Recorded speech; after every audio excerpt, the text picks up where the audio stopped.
मित्रों, ध्यान का फूल हमारे जीवन में कैसे खिले, इस विषय पर आज हम प्रकाश डालेंगे। एक जिज्ञासु कहीं से ध्यान की विशेषता के बारे में सुना था।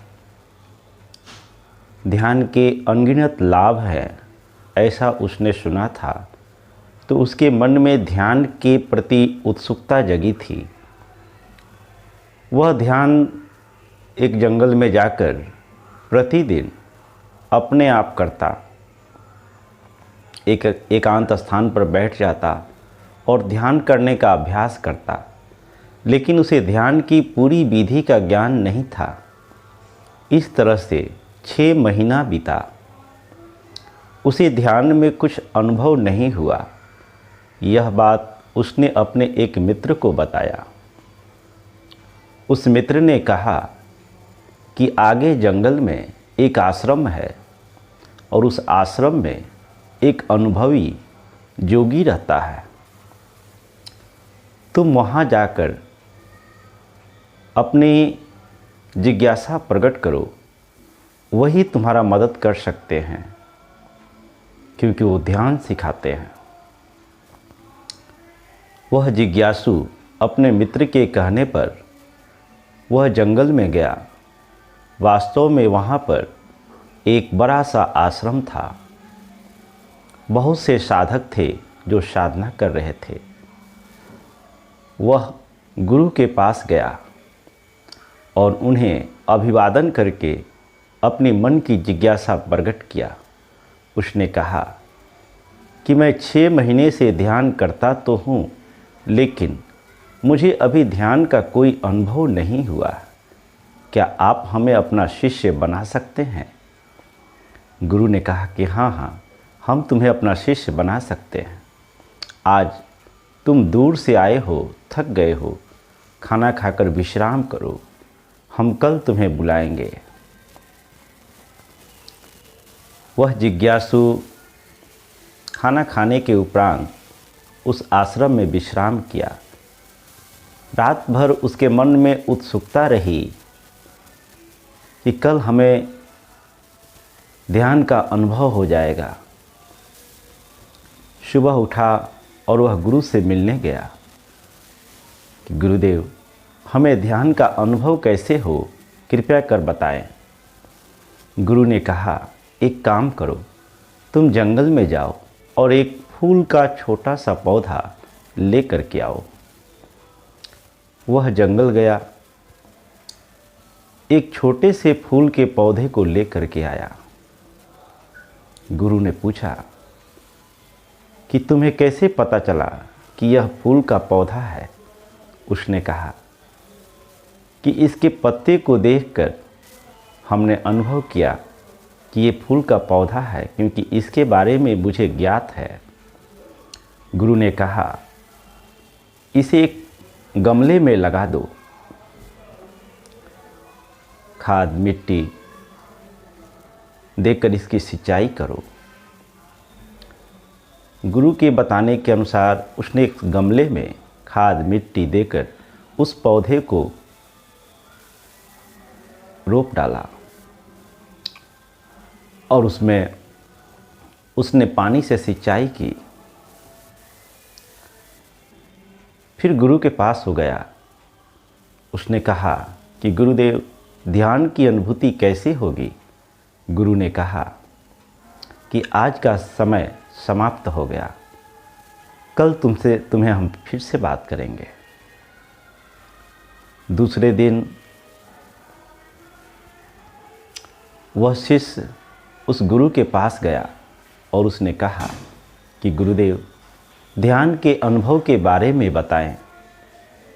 उन्होंने कहा कि जिस पौधे को तुमने कल लगाया था, क्या उसमें पानी डाले हो? शिष्य ने कहा कि नहीं। गुरु ने कहा कि जाओ, उस पौधे में पानी डाल कर आओ और उसकी रखरखाव करो।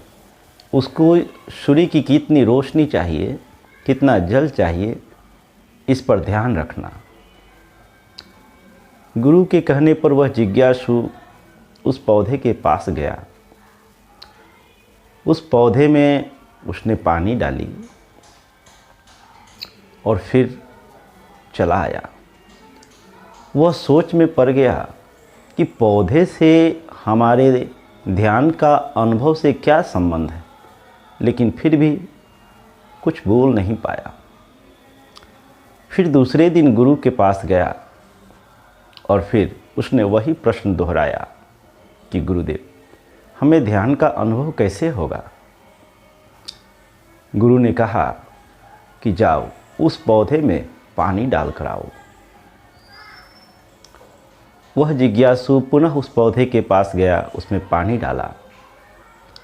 जब भी वह जिज्ञासु ध्यान के अनुभव के बारे में प्रश्न करता, वह गुरु एक ही बात कहता कि जाओ उस पौधे का देखभाल करो, उसमें पानी डाल दो। इस तरह से 21 दिन बीत गए। अब वह जिज्ञासु के मन में अधीरता आने लगी, वो अधीर होने लगा, उसके धैर्य समाप्त होने लगे कि मैं बार बार गुरु से ध्यान की अनुभव की बातें करता हूँ और वह मुझे उस पौधे में सिर्फ पानी डालने और उसकी देखभाल करने की बात करते हैं। मैं कब तक पौधे में पानी डालते रहूँगा। फिर उस दिन वह गुरु के पास झुंझलाते हुए गया और कहा कि गुरुदेव,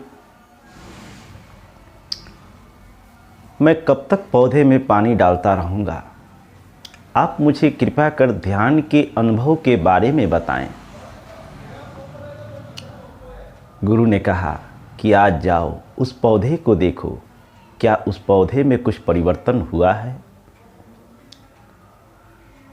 वह जिज्ञासु उस पौधे के पास गया।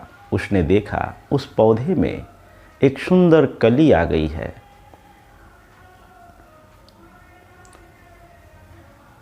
वह जिज्ञासु लौटकर गुरु के पास आया और उसने कहा कि गुरुवर, उस पौधे में एक सुंदर कली आई है। गुरु ने कहा ठीक है, अब जाओ तुम विश्राम करो, फिर कल बात करेंगे। वह जिज्ञासु चला गया। दूसरे दिन फिर गुरु के पास गया और उसने बोला, गुरुदेव, मुझे ध्यान का अनुभव कराइए। ध्यान का क्या अनुभव होता है, मैं वो जानना चाहता हूँ। गुरु ने कहा कि चलो मेरे साथ। गुरु उस जिज्ञासु को लेकर उस पौधे के पास गया। उस दिन उस पौधे में एक सुंदर फूल खिल चुका था। गुरु उस फूल की ओर इशारा करते हुए उस जिज्ञासु से बोले कि देखो कितना सुंदर फूल खिला है। जिज्ञासु ने कहा, हाँ गुरुदेव, बहुत ही सुंदर है। गुरु ने प्रश्न किया, क्या इस फूल को खिलाने में तुम्हारा सहयोग है। उस जिज्ञासु ने कहा कि हाँ गुरुदेव, मेरे सहयोग से ही यह फूल खिला है। तो गुरु ने कहा कि नहीं, केवल तुम्हारे सहयोग से ये फूल नहीं खिला। इस फूल के खिलने में मिट्टी का, खाद का, सूर्य की रोशनी का, हवा का तुम्हारे जितना ही सहयोग रहा है। अगर तुम कितना भी सहयोग करते और प्रकृति का सहयोग इसे नहीं मिलता तो यह फूल कभी नहीं खिलता। वह जिज्ञासु कहता है कि गुरुदेव, मैं कुछ समझा नहीं। उन्होंने कहा कि देखो, तुम्हारे भीतर भी ध्यान के फूल तभी खिल सकते हैं जब तुम्हारा तन और मन दोनों स्वस्थ और सबल हो। और तन और मन को स्वस्थ और सबल बनाने के लिए योगाभ्यास करने की ज़रूरत पड़ती है। योगाभ्यास के द्वारा साधक अपने तन और मन को सबल बनाता है। जब साधक का तन और मन सबल होता है तब ही उसके भीतर ध्यान के फूल खिलते हैं और उसकी सुगंध चारों तरफ फैलने लगती है। अतः आवश्यक है योगाभ्यास करके अपने तन और मन को सबल बनाओ। उस दिन उस जिज्ञासु के मन में उठी हुई प्रश्न का समाधान हुआ और उस दिन से प्रतिदिन योग का अभ्यास करने लगा और योगाभ्यास के द्वारा तन और मन को सबल बनाया और फिर उसके भीतर भी ध्यान की अनुभव शुरू हो गई। मित्रों, वेद में एक ऋचा आती है जिसमें कहते हैं न अयम आत्मा बलहीन लभ्यो, कि अपने भीतर स्थित आत्मा का अनुभव बलहीन व्यक्ति नहीं कर सकता है। अतः आवश्यक है योग के अभ्यास के द्वारा शरीर और मन दोनों को सबल और स्वस्थ बनाएं और अपने भीतर उस परम सत्य का अनुभव करें। इन्हीं शब्दों के साथ आज की वाणी को विराम देंगे। आप सबका मंगल हो, सबका कल्याण हो, सबका भला हो।